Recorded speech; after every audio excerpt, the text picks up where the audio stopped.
It's really a challenging thing to study because there are a lot of confounding factors. Most women who smoke marijuana also smoke tobacco, and so it's difficult to separate out the difference. There are some long-term neurological effects that have been studied and generally agreed upon to be true.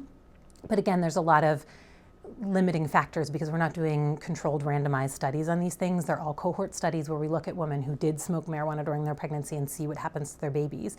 But there's probably differences in those women anyway. Maybe those women already have psychological differences, or they have socioeconomic differences. They have different diets, different exposures during their pregnancy and life that could potentially cause long-term changes in their babies too.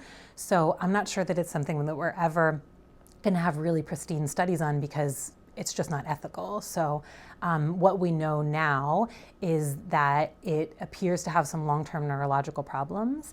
And so I think we should really be explaining that to women. And I think when it was illegal, a lot of women just got the message, it's illegal, it's bad, and didn't really get the full picture of why is it bad, not just because it's illegal, what is the problem with it. And now that it's becoming illegal, people are thinking, great, it's not illegal anymore, that must mean that it's healthy for me. But again, just like in alcohol and tobacco, that doesn't necessarily mean it's healthy, it just means it's not illegal. And health concerns and legal concerns really should be two totally separate things, and they get kind of clouded and mixed together, I think, sometimes. So it's a really challenging problem. The other thing that I think is so hard as a clinician to explain is that we have very clear understanding of what happens with alcohol. You can see a baby that has fetal alcohol syndrome and people get that. But with marijuana, there's such subtle differences that you can't show a woman a picture of what it looks like to have a baby who was exposed to marijuana perinatally. So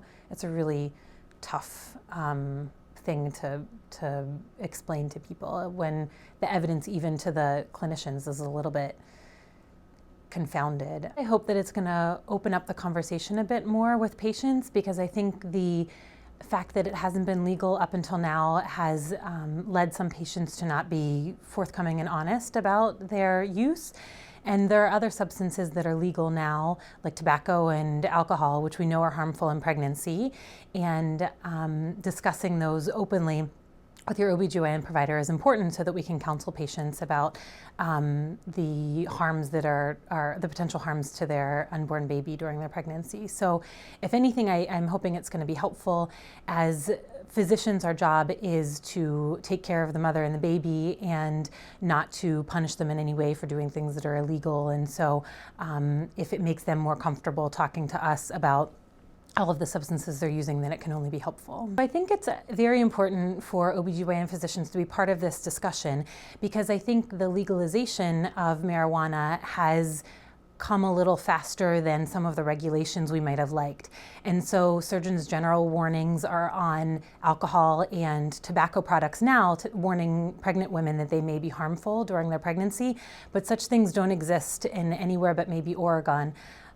Explaining to women that these things can be harmful. So I think that our job as women's healthcare providers is to advocate that all the information is given to the women, both by us and by the manufacturers and distributors of these products, so that they understand the potential risks to themselves and their babies.